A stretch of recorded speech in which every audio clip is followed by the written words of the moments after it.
샬롬, 말씀과 함께하는 새로운 날 시작해 볼까요? 기도하겠습니다. 사랑하는 주님 감사합니다. 새날을 주셔서 감사합니다. 주님이 우리에게 다시 오시겠다고 한 그날을 오늘도 우리는 소망하며 말씀 앞에 나아갑니다. 오늘도 말씀으로 우리를 가르쳐 주시옵소서. 예수님의 이름으로 기도합니다. 아멘. 아멘. 오늘은 누가복음 21장 20절부터 28절까지 말씀 함께 보겠습니다. 말씀 보고 오겠습니다. 너희가 예루살렘이 군대들에게 에워싸이는 것을 보거든 그 멸망이 가까운 줄을 알라. 그때 유대에 있는 자들은 산으로 도망갈 것이며 성내에 있는 자들은 나갈 것이며 초원에 있는 자들은 그리로 들어가지 말지어다. 이날들은 기록된 모든 것을 이루는 징벌의 날이니라. 그날에는 아이 벤 자들과 젖 먹이는 자들에게 화가 있으리니 이는 땅에 큰 환난과 이 백성에게 진노가 있겠음이로다. 그들이 칼날에 죽임을 당하며 모든 이방에 사로잡혀 가겠고 예루살렘은 이방인의 때가 차기까지 이방인들에게 밟히리라. 1월 성신에는 징조가 있겠고 땅에서는 민족들이 바다와 파도의 성난 소리로 인하여 혼란한 중에 곤고하리라. 사람들이 세상에 임할 일을 생각하고 무서워하므로 기절하리니 이는 하늘의 권능들이 흔들리겠습니다. 그때 사람들이 인자가 구름을 타고 능력과 큰 영광으로 오는 것을 보리라. 이런 일이 되기를 시작하거든 일어나 머리를 들라. 너희 속량이 가까워왔느니라. 아멘. 어제 말씀 기억하세요? 어제 예수님은 종말을 기다리는 제자들의 핍박받는 삶에 대해서 말씀하셨어요. 그때 우리에게 필요한 게 인내다. 근데 이 인내는 무조건 참는 게 아니라 믿음으로 소망을 갖고 기다리는 것이다 하는 말씀이었죠. 그래서 묵묵히 십자가의 길을, 예수님이 걸어가신 길을 따라 걷는 것, 그것이 제자들이고 제자들의 삶이다. 어제 우리가 그렇게 묵상 나누었고 여러분이 댓글에서도 그런 은혜들을 나누어 주셨었죠. 오늘 우리가 읽는 이 본문의 말씀은 예루살렘의 멸망에 대해서 구체적으로 말씀하기 시작하세요. 7절에 제자들이 먼저 물었었어요. 어떤 질문이었냐 하면 예루살렘 성전이 그렇게 다 무너진다면 무슨 징조가 먼저 있겠습니까? 예수님이 오늘 우리가 읽은 본문에 그 징조들을 설명하시는 거예요.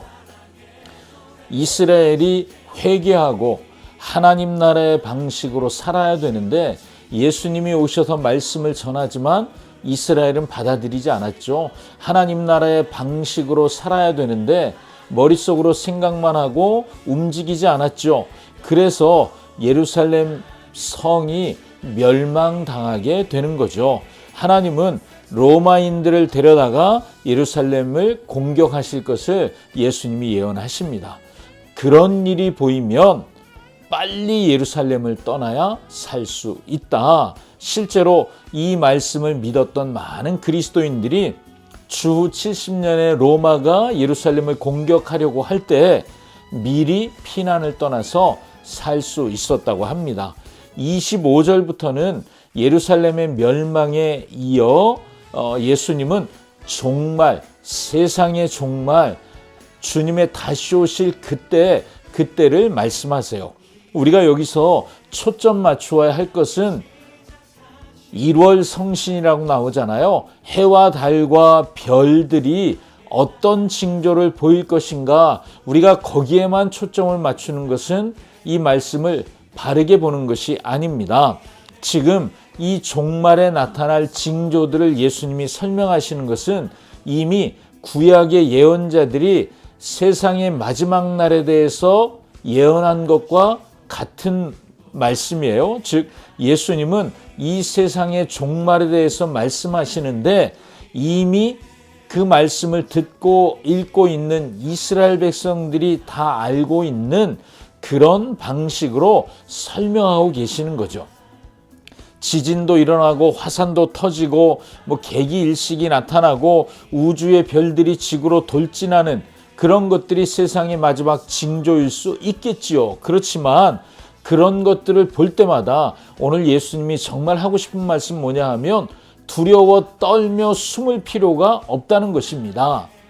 예수님이 예루살렘에 대해서 예언하신 말씀이 주후 70년에 대략 예수님이 예언하신 후 한 40년쯤 지난 다음에 로마의 디도라고 하는 장군이 군인들을 몰고 와서 예루살렘 성전을 완전히 돌 위에 하나도 남지 않을 만큼 무너뜨리죠. 그리스도인들은 이 일을 보고 그리고 피해서 흩어져서 복음을 더 강력하게 전할 수 있었습니다. 여러분, 우리가 기억해야 할 것이 이거예요. 예수님의 예언이 몇십 년 후에 그대로 예루살렘에 성취되었습니다. 그렇다면 다시 오실 것이라는 예언은 어떻게 될까요? 그것도 그대로 성취될 것을 우리가 믿어야 하는 거죠. 우리가 주목해야 하는 것은 무슨 일이 일어날까, 어떤 징조가 나타날까에 대한 것이 아니라 다시 오시겠다고 하신 예수님의 말씀이 그대로 성취될 것에 대한 믿음을 갖고 있는가, 나에게 그 믿음이 있는가, 이것이 중요하다는 거예요. 그래서 우리가 주목해야 할 말씀이 저는 오늘 본문에서는 마지막 절 28절이라고 생각합니다. 이런 일이 되기 시작하거든 일어나 머리를 들라. 머리를 들고 보라는 거예요. 무엇이요? 너희 속량이 가까웠느니라. 여러분, 포도원을 빼앗으려고 하는 악한 농부의 이야기 우리가 이미 묵상하며 살펴보았잖아요. 그런데 그 포도원의 주인이 계속 사자들을 보냈지만 농부들이 죽였죠. 그래서 주인이 마지막에 누굴 보냅니까? 아들을 보내잖아요. 자, 아들을 보냈다는 건 예수님을 보냈다는 거죠. 예수님이 오셨다는 건 그 뒤에 올 사자, 선지자는 더 이상 없다는 거예요. 이제 남은 건 뭐예요? 예수님이 다시 오실 일만 남았다는 거죠.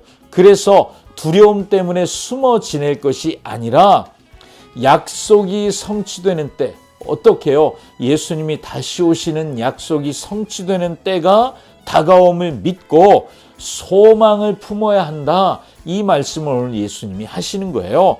우리는 룻기의 말씀을 통해서 고엘을 배웠습니다. 고엘이 뭐였어요?